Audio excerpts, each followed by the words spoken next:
7, 6, 5, 4, 3, 2, 1. Yo, what's Gucci, fam?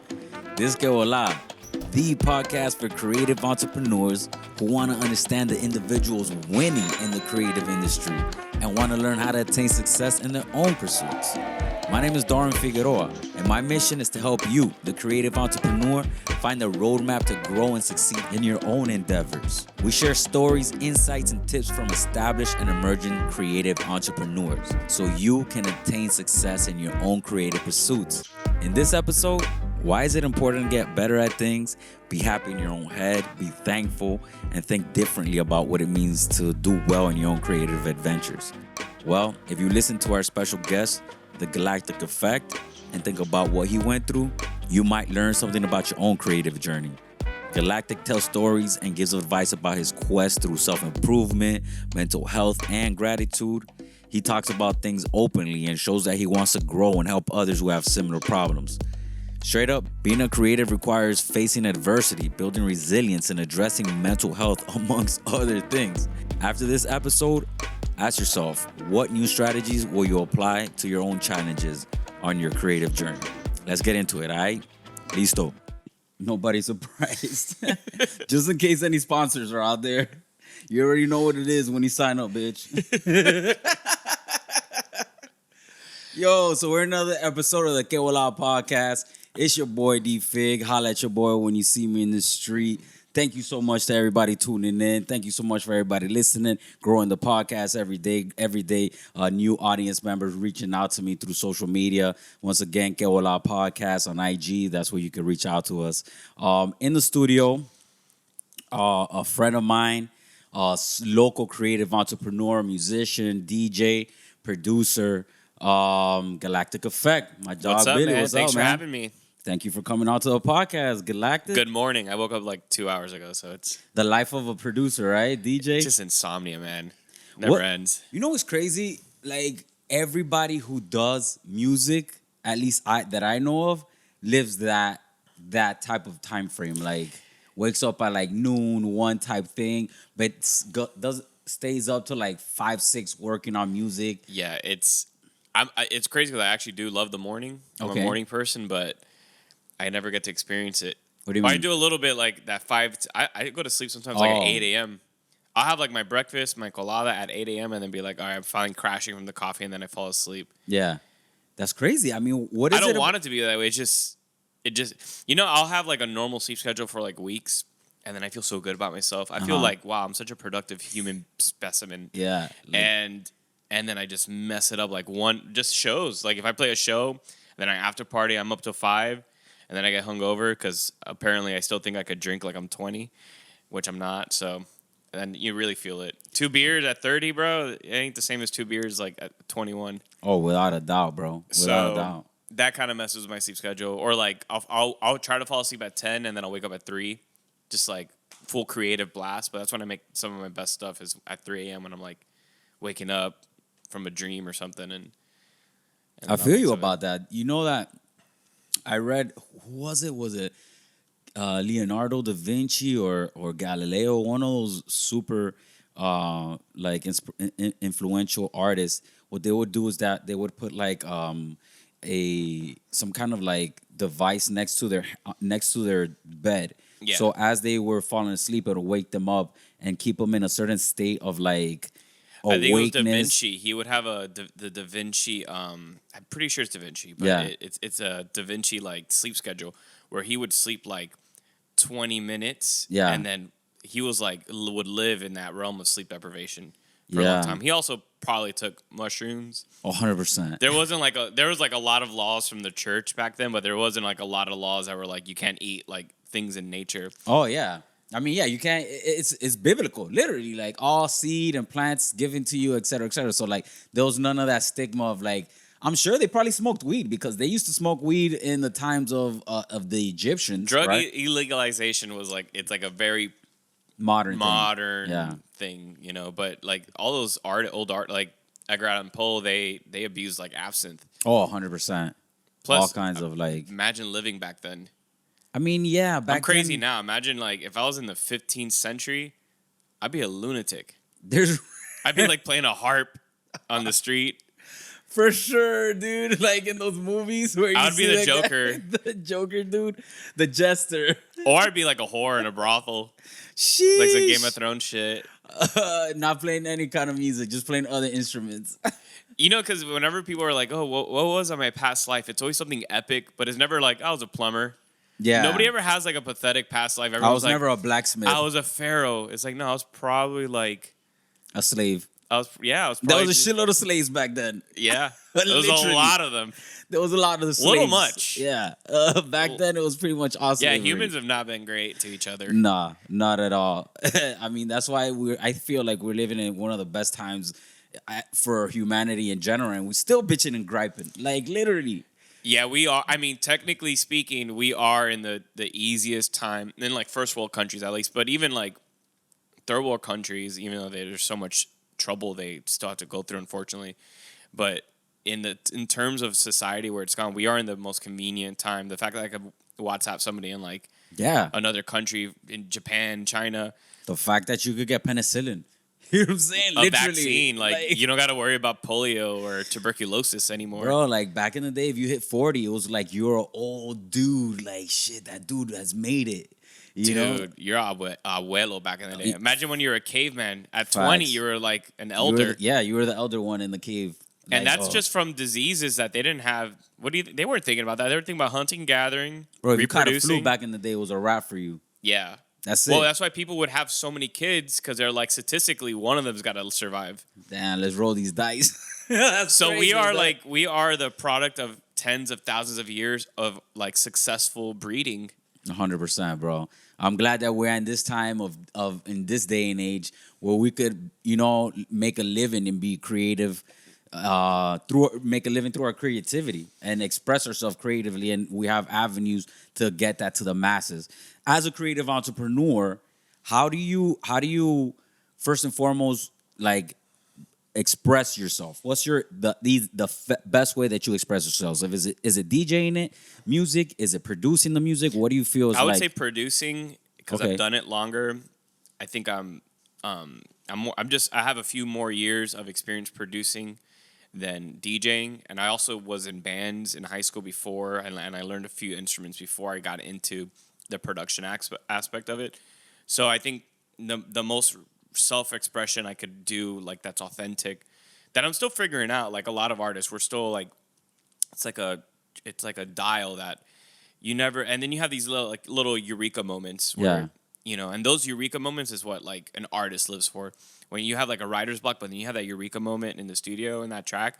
So I think when I have those moments, that's like the most like the muse, the whole higher consciousness. I feel like that's when I experience that the most creatively, and finding different styles and learning how to like express myself, trying to make a unique sound that sounds like me in different genres. And I've always been obsessed with that. So producing, first and foremost, especially like the cinematic stuff. I love DJing clubs and electronic music, and I love making tiki music. I love all that stuff, but I also really love, stuff that isn't for the club, stuff that's for like a soundtrack or, a autumn day. That's just something beautiful, and I feel like that's the purest form of what I could express. That when I'm old, I want people to listen to that, and when I'm past, hopefully people listen to that and don't forget about me. That's dope, man. But DJing is also, there's nothing better than DJing a good crowd. It doesn't even matter like the amount, like a good 30 people in a room versus like a shitty crowd of 100. It's just better. Like I'll play a show, it's 500 people, it's fun, but you play a show 100 people and they're all into it. That's the best high. That's the biggest drug of a DJ. Yeah, I mean, because you get to feel that energy. Yeah. That's the like when every single time I've been on stage, that's the thing that you cannot really translate to other people. Yeah. Like, why do you do this? And why would you put yourself in that position? Or like, why would you be so vulnerable to do this thing? Because when you're up there and you feel the people that are engaging with you, you're like, damn, this shit is real. This is a connection that I cannot get from a phone. I can't get from a fucking movie. Especially when you're killing it and you just have complete control of the whole. It's like it's a psychic experience. Honestly. 100%.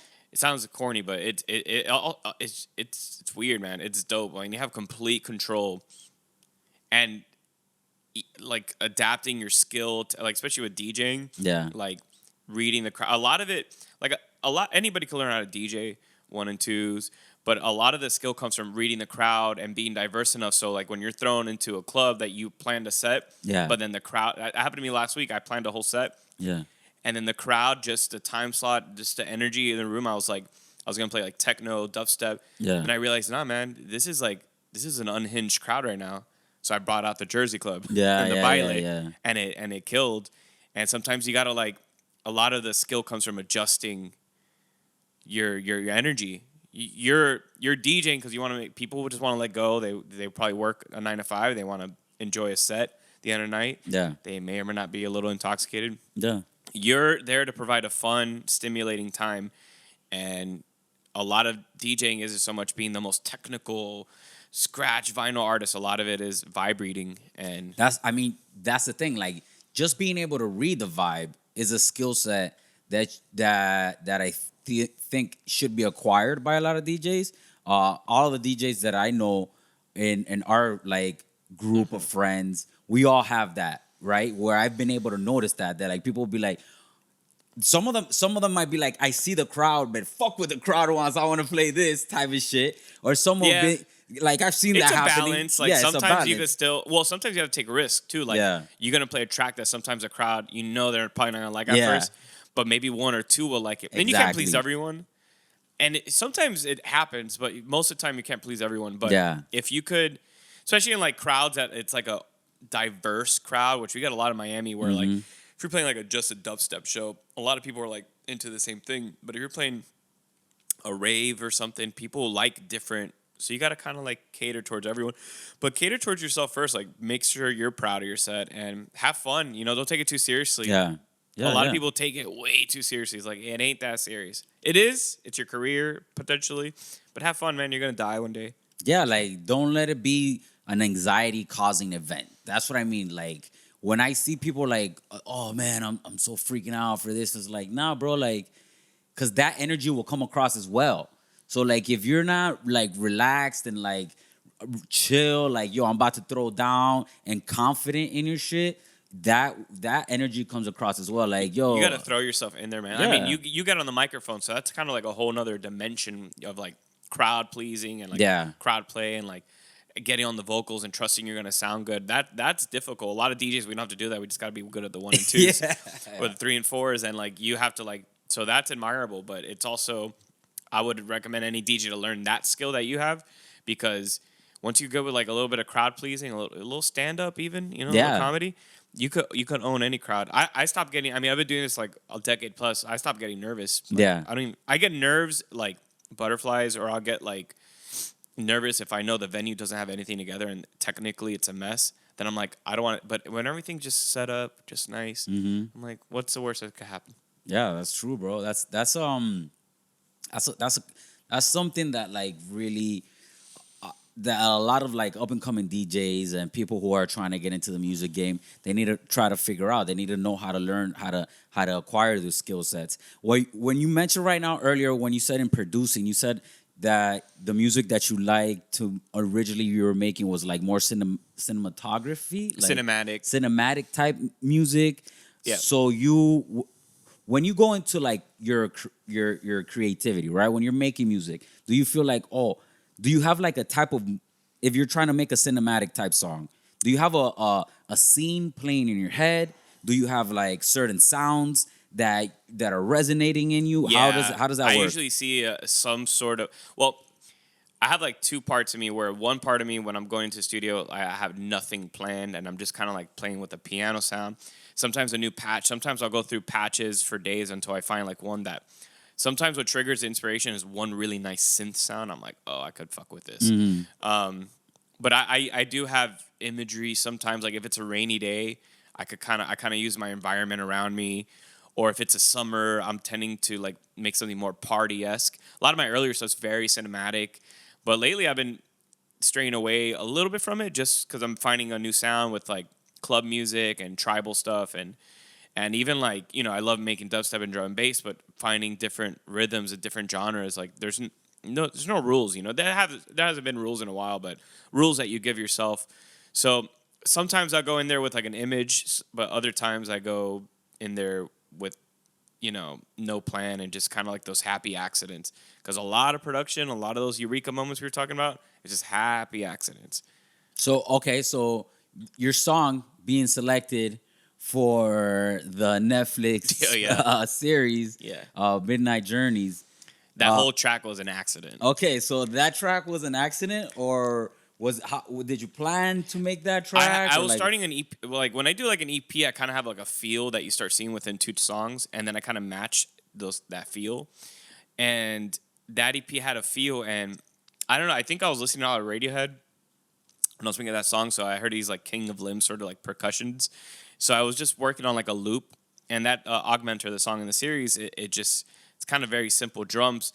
And I started on my bass station. There's an ARP setting, and it's one of my favorite ways to ARP sounds is on the bass station. It's just got like all these perfect settings. It sounds good. It's accurate.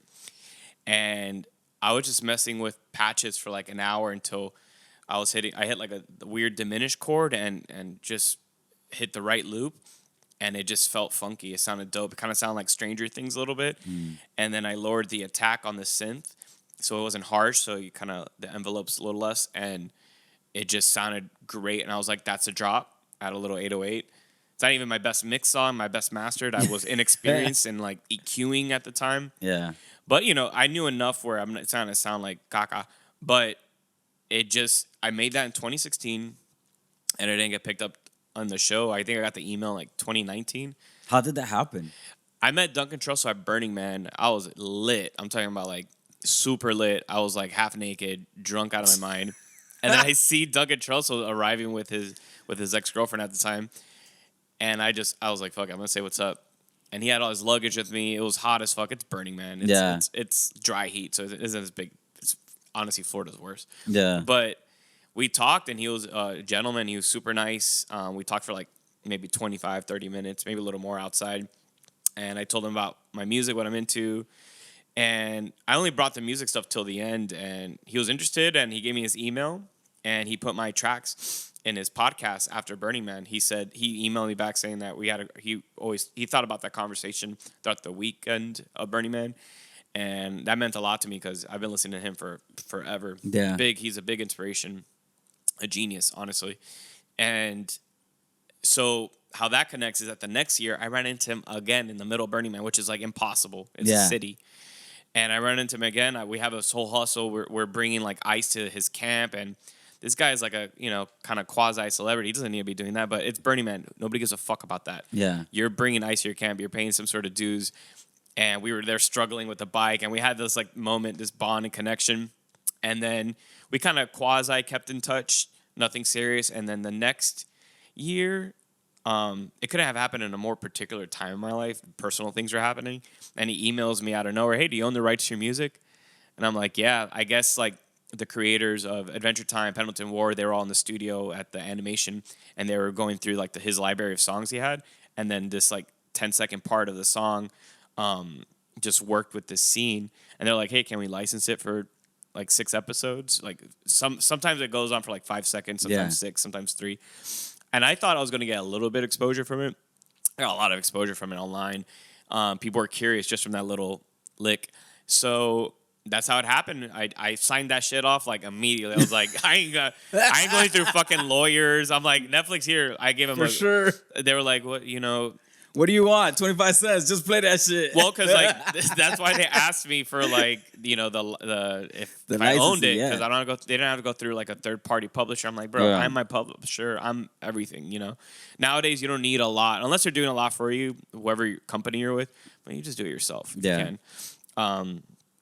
And yeah, that's how it happened, man. And the show came out on 4/20 during COVID, so everyone was like, glued to their screens. Just there's nothing else to do, and it was an amazing experience, man. Because I've been listening to Joe Rogan and Duncan Trussell like my whole adult life. Yeah, and it's really cool that that he incorporated that into the podcast, and then seeing him promote the show on Joe Rogan, I'm like, hey, my song's in that show. Yeah. I can still go on Netflix now and see. Yeah, your song.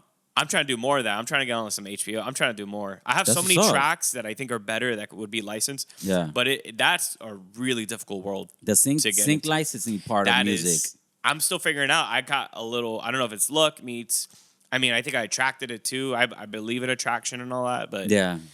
I don't That's- know, man. that's It's also consistency, like just doing a lot of things, and one of them you might not like. That track didn't get picked up till 4 years after. Just put. Some people are so picky about what they're putting out. Just fucking put it out. Have a good time. I have shit that I'm not crazy proud of on my Spotify. I have shit that I'm super proud of. Yeah. Just put it out into the ether. Make your connections. Vibe, travel, meet people, take advantage of your youth, and like do that. And you don't know what's gonna come out. And success is different. You might not be Diplo, but you might do something different. You know, success is arbitrary. Yeah. I mean, I feel you on that 100%, bro. Like, just today you're talking about success is arbitrary. Like my band Oro Fresco just hit 10K on one song. That's awesome. That's Congrats. the first. Thank you, bro. Like honestly, I know it's a small thing, but it's meaningful. 10,000 streams, bro. That's not. It's meaningful that like like that song has been played 10,000 times by people in the world, you know, and it makes me say like, sheesh, like I never really expected that. So you really have to like. You have to like celebrate the small victories, You right? have to, man. Like how you're saying, like go out there in the world, experience. You know how many things tracks are and, released on a daily basis that it's difficult for them to cross 100? Exactly. I was just reading a stat on Spotify that's like 80% of tracks on Spotify have less than 1,000 spins. Wow. Like, that's crazy. You know what I'm saying? Like the vast majority of catalogs have less than 1,000 spins. I have a song that has 10,000 spins. That makes me feel like crazy. There's an oversaturation of releases. Yeah, so I mean it's so easy now. There's no more like it's great. gatekeepers. It's great, but it's also. I mean, I'm sure people. In my opinion, a lot of trash music gets put out there too, though. Absolutely. You know what I'm saying? Like, let's be honest, dog. Absolutely. But there's not as many like gatekeepers, but I think the one big gatekeeper is algorithms. But algorithms feed what people like. Well, look, like you hit 10,000. Now Yeah. it's likelier that you're going to hit that 100K. 100%. Just because you're with Spotify. There's a whole science with like Spotify and stuff. It's like the save rate and having authentic traffic. And, Yeah. Because there's people that they'll buy streams and they'll get like 200,000 streams, but they're not going to get a lot of genuine traffic, and the algorithm knows that. Yeah, they know that these are fake streams and that you're buying those. You know, it's not like genuine people are going, and they know like who's paying, who's on a paid platform and who's on a free. Some platform. of it's inevitable. Like if you pitch a playlist, you sometimes don't know how they work, because they could also buy fake streams. Just try to do your best job. There's like websites where you can kind of like filter because I've been offered like some pretty big playlists. Yeah. And I'm like, I don't know. You don't got a lot of followers. I'm not pitching to this one. Yeah. I'll pitch to it's like lo-fi is a big streaming thing. And Have you ever used Submit Hub? I use Submit Hub like religiously. Yeah. Just to connect. It's worked. It's kind of weird because you'll have like somebody give you feedback. That's not the subjectivity of music. Like somebody will be like, it's not hype enough, and then the next person will be like, it's too hype. Yeah. And I was like, you can't make everyone happy. But I've had some success with it and playlist, and the Netflix thing helped a lot of my like traffic leak. Mm-hmm. And then I got picked up like my biggest tracks are like lo-fi Japanese tracks. And I got into that market, and then it got picked up on like YouTube channels, like anime YouTube channels, and then like all those Japanese lo-fi playlists that are like they've left it on there for years now, and they have like 200,000 followers of like legit. Yeah. So thank you guys for putting my shit up there. It made me a little bit. That's what's up, It paid my phone bill. All right, so do you know who your target audience is, or do you just make music that makes you feel good and you just put it out Mostly what makes me feel good and what makes me feel creatively like good. Like I just feel like creatively I achieved something. Like I've been on a disco tip lately, but dude, I'm a Gemini man. I'm like the next week I'm I just finished like a really heavy dubstep song. Yeah. And then tomorrow I want to write some funky like Roosevelt type of disco shit. So I kind of do what makes me feel good. And I don't know if I have like a target audience per se. I don't know if like the bass head wooks know what to do with me, because I'd be releasing some weird shit with harpsichords sometimes. Yeah. And I don't quite fall in line with like that. But you know, there's some of my they are a big portion of my audience, but But then I have a lot of people like from the meme raves I've been playing that have been coming up. And a lot of my audience is like locals, and I've lived here my whole life. And I have so many groups of friends, and like the word spread out. I've been doing this so long that I'm running out of faces to like remember. It's just like networking. I really don't know what my target audience is. Like a lot of people, like you're known as like the house DJ. You're known as this. That's why I like guys like, you know, super underground acts, Skrillex, because he is doing a lot of genres. Yeah. A lot of collaborations of different, and I think that's where the DJ world is headed. It's a little bit, it's getting, like, look at Forte playing like country rhythm, and Forte's more like down tempo, groovy kind of electronica artist, and he's playing fucking rhythm, and it's killing, and it's kind of like the new Rick Roll the way he's doing it. It's funny, but it's I think DJs are just like, look, man, just have fun. And I like guys that in their records are doing a lot of different songs. I want to do that. It's hard to make it into a cohesive thing. I'm still figuring that out, but I don't know if I have a target audience, man. Yeah. I think my audience, it's like ADHD as it comes. Like, it's like, like, I don't know, dude. ADHD as it comes. I feel you. We were Strange Base. We were out and we played Black Box last month. How was that? That was fucking dope. It's a great venue. It's a great venue. Not only that, but all right, we're from Miami. We're from South Florida. You know what I'm saying? We know what it is out here. There's not that much of a bass head wook scene out here in comparison to like Denver. Oh, Denver? Everyone's a wook. Like, your grandmother's a wook in Denver. 100%. Yeah. And like seeing that out there, I had never seen that, bro. Like, honestly, I had never seen that. And seeing that community come together and like come out, I was like, damn, that was a different kind of experience. Yeah, they come out even if you're not like huge, they'll come out. Yeah. Well, it's like the venue notoriety too. They know, hey, there's nothing to do tonight. Let's see what's happening at the Black Box. And we need more of that in Miami, I think. Yes. I mean, unfortunately, in South Florida, we don't have that many venues that are being as like on the fringe of testing things out. What venues here, they want to be able to sell drinks. That's what they want. Their number one thing is like, we need to have this bar popping. Well, good luck having a venue that stays open for more than a few years. I mean, not only that, but that's open to try new acts and like that's not playing Bad Bunny 24/7 and has girls perreando and buying drinks 24/7. Like, imagine if in Wynwood we had like a legitimately good venue that valued artists. I mean, Gramps does it pretty well, but that's it. But you know, there's like 100 venues in Wynwood right now. Every time I go to Wynwood, there's a new business that has opened up. Bro, the places that I feel that have really been like open to artists and locally artists has been Gramps. I know Koyo is super. Barnancy, yeah, I was thinking about Wynwood, but Barnancy 100% on Cayocho, they 100% show love. You know what I'm saying? Like those kind of venues, Anderson, that type of shit. Revolution, that's another venue in South Florida that's like open to like different things. Black Market does things there. Like, Black Market. But there's not that many, right? There used to be many more where people could throw themselves. Bro, like Churchill's, Marilyn Manson came out of Churchill's and like places like that. Those places like cultivate that kind of creativity. Yeah, Miami died a bit when Churchill's closed, and then really died when Las Rosas closed. Las Rosas. You know, you would see anything at Las Rosas. You could see anything at Las Rosas. Nobody gave a shit. Yeah. I saw a lot of great acts, bro. You know. And it sounded good. And it had a great perfect sound. Room. You don't gotta pack 300 people in there, just 100. It's like a party on a Tuesday night, Love Below, stuff like that. Yeah. I played there like 3 times, and every single time I miss that venue. I wish my dream is to operate a venue. I just would never sleep and be stressed all the time. But I would love to have a venue. You know, I had Caesar on the podcast. Caesar was the owner of La Rosa and Wood Tavern. Yeah, and we talked about that about being a creative in that space, in the venue space. And it's really tough. He's actually now putting together like Q&A sessions for other people who want to try to open venues. But it's because South Florida's very much like niche kitschy thing. Like if you don't subscribe to this, it's really hard to keep people coming in through the door.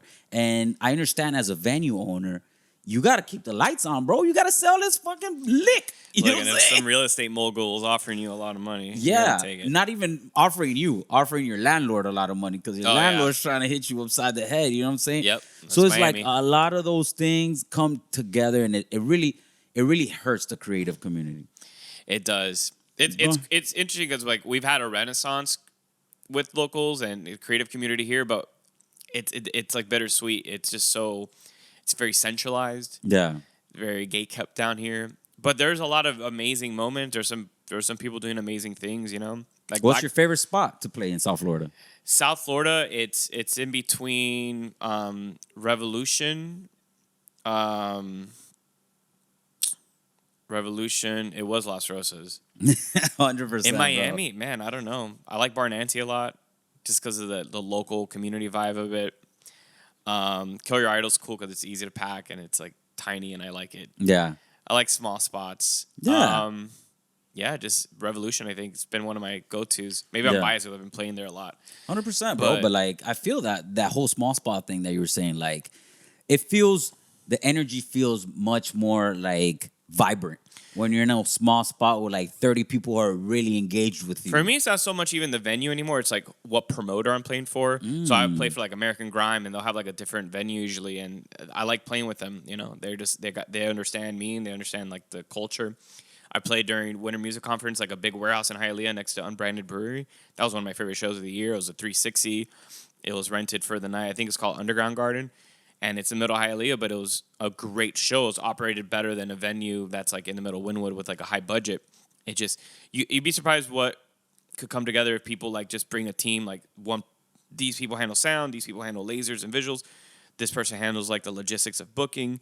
So I think with Miami, it's not so much the venue anymore as it is like the promoter and like the, you know, there's some magic in the scarcity of it, like getting a warehouse and doing it barely legal, you know? Yeah. I like that. That's crazy because when Otto came on the show, we were talking about this. And he's like, yo, it's going to get to a point where you like almost got to catch a felony to throw a show. And I'm like, shit. I volunteer. Wow. I'll do it. I pay tribute. I volunteer as I tribute. need one before I'm dead. One felony. I mean, that's the felony to get, right? Like, fucking. I want to get arrested in the middle of the for while throwing I'm a DJing. show. Like, sheesh. That's some 2 Life Crew shit right there, Yeah. bro. 100%. So how do you get your gigs, man? Like, how do you go? Do you have a strategy? Do you just wait for people to hit you up? How do you do that? Chaos because some people like you know since I have my name down here for a long time, 10 plus years, so I've built a network of people that I know that are also my friends. Mm-hmm. So it's a mixture of like the first layer is people that fuck with me already. I've played with them for so many years.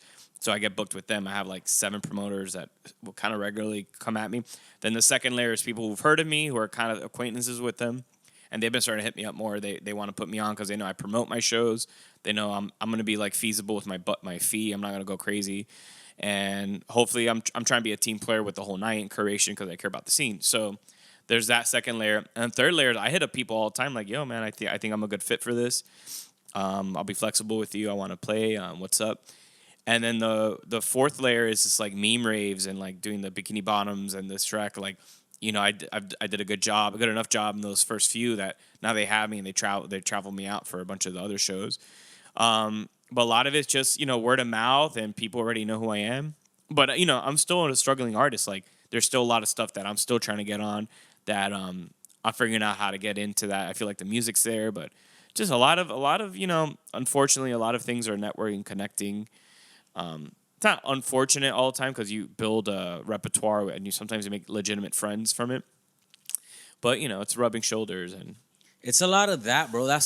I've come to realize that now as a creative entrepreneur, a musician, a producer, anything along those lines requires you to have at least 5 different like hats on, 5 different skill sets that you have to know how to do. You got to know how to be able to engage your audience, right? Mm-hmm. You got to know how to even talk to them. You got to know, like, you got to give them value, like providing them little things here and there that they constantly are staying in. So you stay in front of them constantly. I think right? it's really important to, like, I try to go out of my way to, like, become friends with a lot of people in my audience who I haven't not met yet. Maybe the next generation of people that are, like, into their fans. Or I see some people that are, like, I didn't grow up with and, like, in the scene, and they come out to most shows, and I'm like, I get, like, imposter syndrome. Like, you're coming out to support me this many times. So I want to make sure I'm, like, becoming somewhat of a friend and, hey, hit me up if I could get you on the list for this one because you supported me so many times.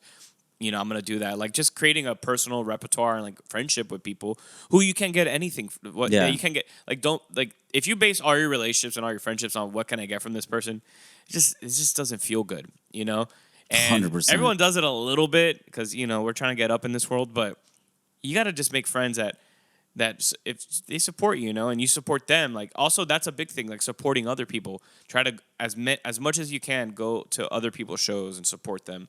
It's not always gonna be fun or convenient, but like go because you want people to go to your shows. You got to support sometimes and like support them because it makes people happy, man. Like you come with a group of 5 people, your friends you're hanging out with, and it's like it's a dead show. You might help your friends show out quite a bit. No, that I feel that, dog. That's something that in the community here, I've kind of realized a lot of people do. Like, but I would love for that to spread outside of the creative community. So, like, for example, like American Grime, you hit them up. You just talked about them a minute ago. We'll go to American Grime shows or Breaks Yo, which was on Sunday, right? Their 9-year anniversary. DB Cooper was playing. Like that, like those type of things. You try to show up to those things because you know what it is to throw a show, and for people and for you to expect to see people in the crowd. So you're like, yo, you know what? Maybe that's not my dog. Maybe that's not somebody who I'm fucking with right now creatively, but I'm gonna show up and support because just being a creative myself, I know the like hardships you're going through to put this show on. So I'm gonna support you, bro. Because especially in Miami where there's so much going on. Yes.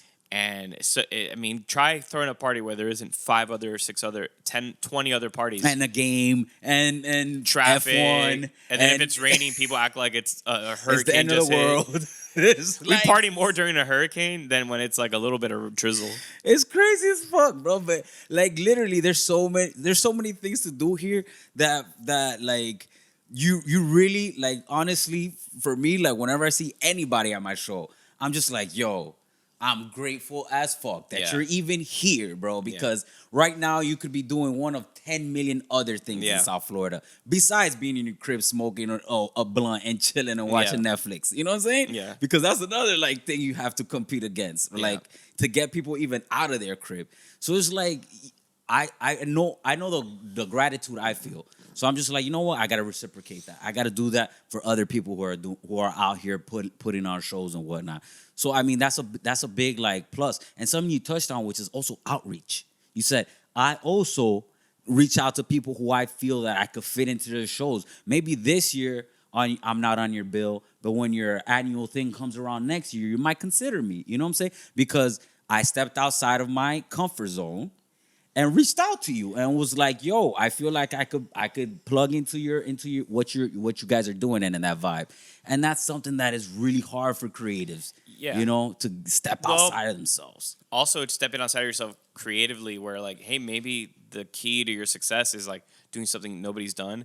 Maybe like a cool video, something that could go viral. Like I'm sure Tyler the Creator didn't know a lot of people before all that happening, but he did a really cool video and then launched When he from there. ate that cockroach? Yeah.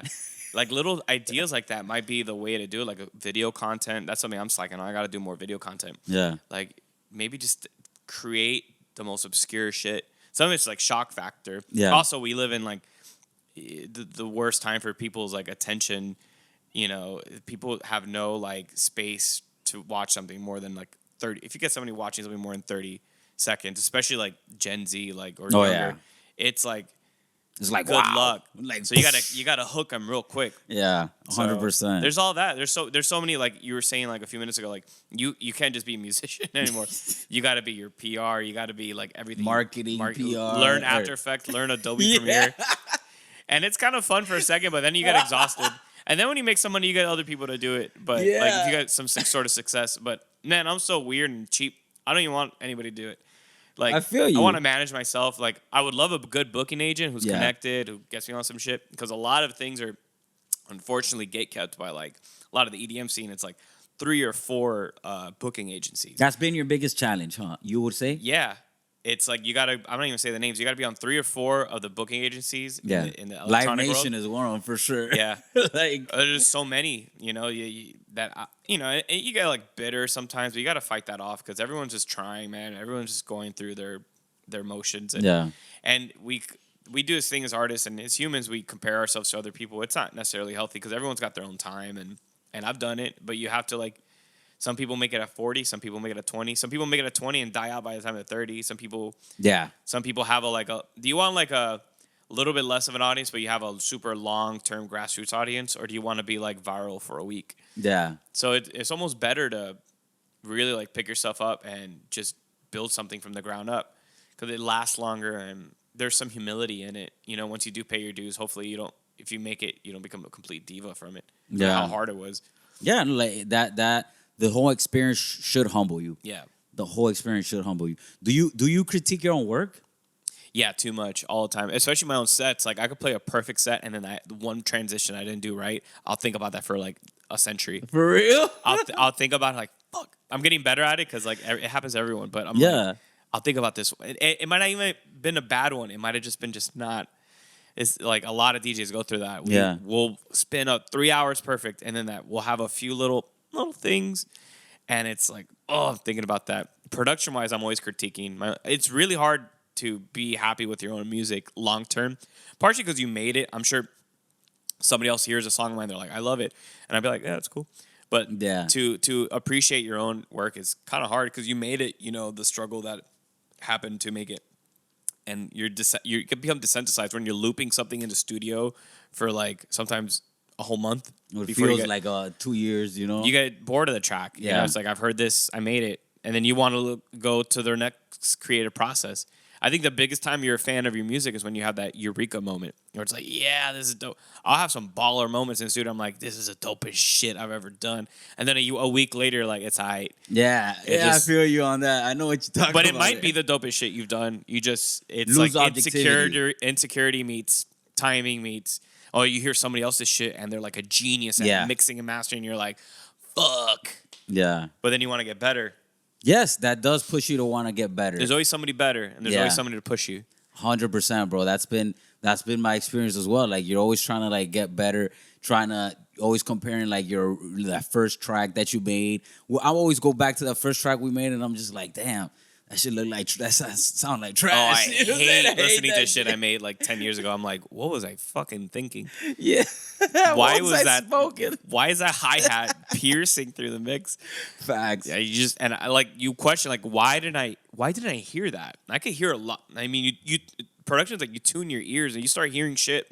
And I'm like nerdy about it, but I know some people are like super nerdy. Yeah. I hear the 20 hertz on the snare. I'm like, bro, does it sound good? And yeah. And I respect those people because I don't have that. I had like, does it sound good? I could hear like where things are a little off on the mids or lows and highs. I have basic EQ sense, but some guys or girls, they're just like crazy about it. And those are the ones you want helping mix your tracks. I just had Deja Vu. 100%. I know what you're talking about. Yeah. Those are the ones that help you mix down and master really well because they have what I feel is objectivity, because that's what I feel that I lose when I'm in the studio. I lose objectivity when I'm listening to something continuously. You need somebody else listening and mixing your. Or you need a step away. I'll go a week sometimes. A week or something like that. Come back in a week and be like, oh, damn, that shit sounds off on this, on da-da-da. Like you didn't hear that last session, right? Yeah. Because you were just in that I've broken that rule a few times where I'm so hype on releasing that track. I'm like, I'll give it a day. Yeah. Like, sounds dope. Drop.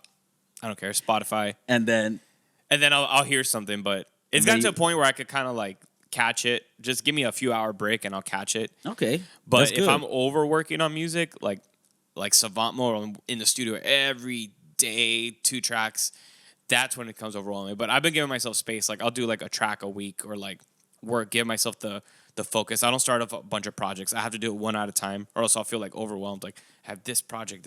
Some people work really well doing a lot of projects at once. I can't. I gotta focus one thing at a time.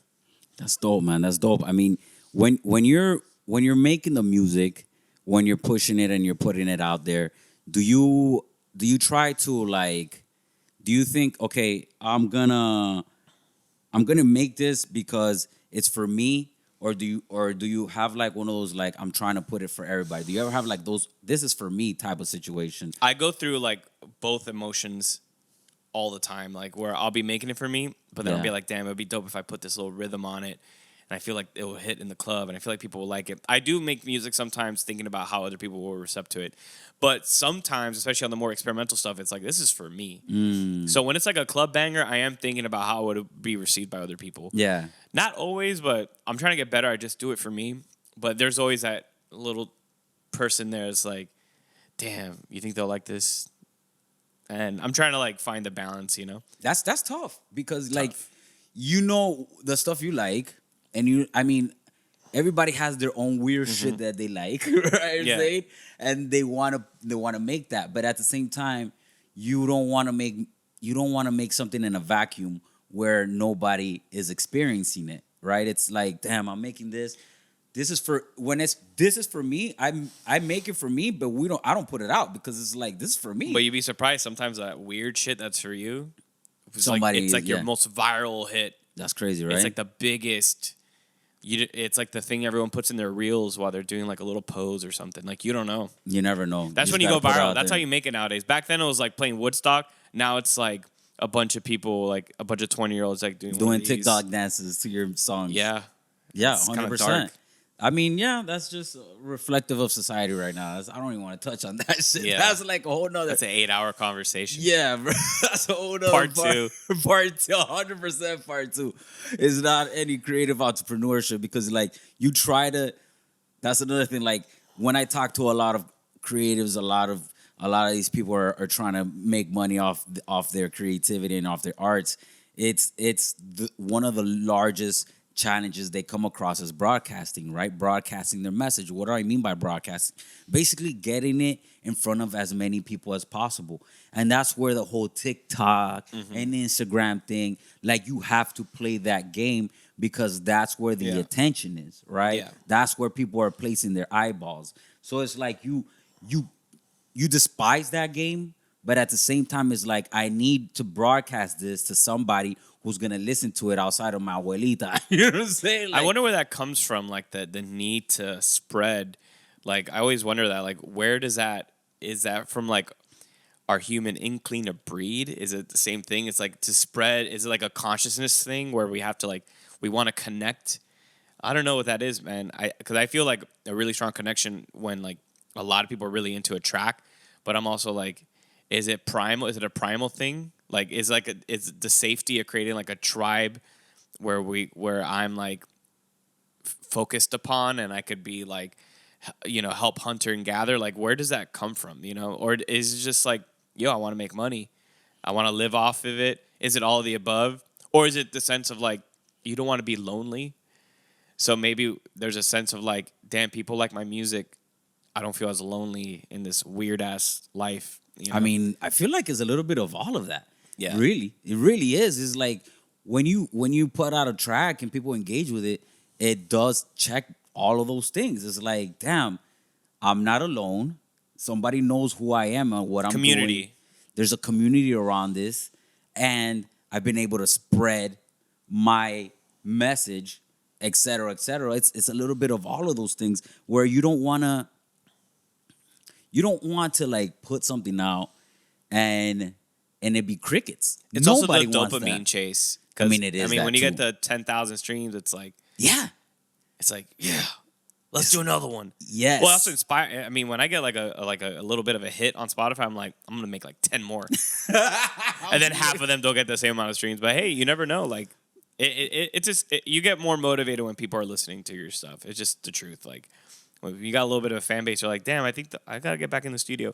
I respect people who are just like bedroom produce. I mean, we're all bedroom producers, Yeah. but like they just keep it in the bedroom. It's like a hobby, and it's obviously a hobby for us, but I need to put that shit out there. But people who don't care about that, where they just create and they feel, I'll go to sleep, play a little Zelda at night. I just love making music.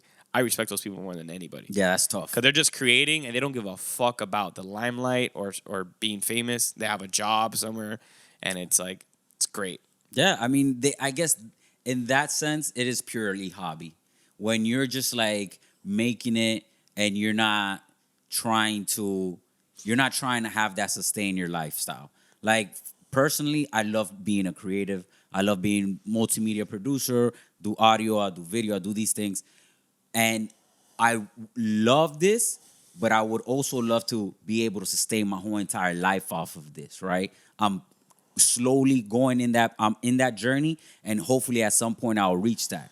But that feeling, just thinking of that makes just, it's something that's like a mountaintop for me. Having security financially by doing something you love, that's utopian, man. 100%. And if you have health, a baddie by your side, you got your eyes and your ears working, You're more blessed than you know. Without a doubt, you're more than the 1% if you have that. 100%. Because people are, they trade their life for money, doing something that has them miserable for a vast majority of their life span, 9 to 5. You go into a job and you fucking hate it, and you're dying inside, and you're like, damn, why am I doing this? I mean, why? Because of the money. That's the only reason you keep yourself in that cage. Yeah, I mean, I think Spain has it right where, like, I think people do want to work a little bit, but I think, especially in America, we're, like, way too overworked, and we pride so much, like, the overworking ourselves. And some people, like that, but I think, like, the 3-day, 4-day work week, I think that's a good start to, like, pivoting away from getting, I mean, you live your whole life, like you said, like a 9 to 5, like, that's tough, man. There's no way to live the finite time you're here. Obviously, society has to function a certain way. You have to have a working class that's, like, they're the backbone of our society, but how do we make it better for the working class? Maybe they get paid the same, but you do 3-day work weeks, siesta naps like Spain does. Get drunk at noon, and I feel like people are more. Well, there's a lot of studies that show people are more productive that way, anyways, when they're not overworked, overwhelmed. Give people a little more time of the week to, like, all right, you're working that job at Starbucks or something 3 days a week, but hey, give them the rest of the week to, like, work on what they want to do creatively, maybe something for the community. And you never know, that could pay back dividends to the firm where you're at. Because when somebody's being creative, it's not like you're only being creative in one box. You're being creative in general. So you could apply that creativity to all the various problems that you're dealing with, even things that are in your job. And you learn how to problem solve things in another, outside of the regular box. Wait till AI takes all of our jobs, and we're going to have a real conversation about, and everyone's going to argue about whether, like, it's the age-old conversations of, hey, should we be capitalistic, communistic, or whatever the fuck. I don't think the answer is any of it. I think we're gonna have to come up with a whole new thing when AI takes over, automation. We're gonna have to be. It is what it is. Yeah, bro. I mean, when you look back at your time, you say you've been doing this for roughly 10, 12 years going on now. What would be one piece of advice that you would have given yourself at the beginning that would have, like, helped you boost your productivity or helped you boost everything in general? I would say take your time with mixing more and take your time with the creative process. Don't rush it thinking you're just going to blow up in a day. I'd also say work on your mental health before anything. I did not work on my mental health at all until, like, later in my 20s. I was just embracing, like, the nihilistic depression that would hit, pretty young. And if you work on that before anything, that starts reflecting in your creative process, your love life, your family life. It's just your health. Health is wealth, man. Yeah. And if you have somewhat of a healthy mind, your creative process is going to be more fluent. People are going to gravitate towards you better. So I think if my younger self, I would say maybe be a little better at saving.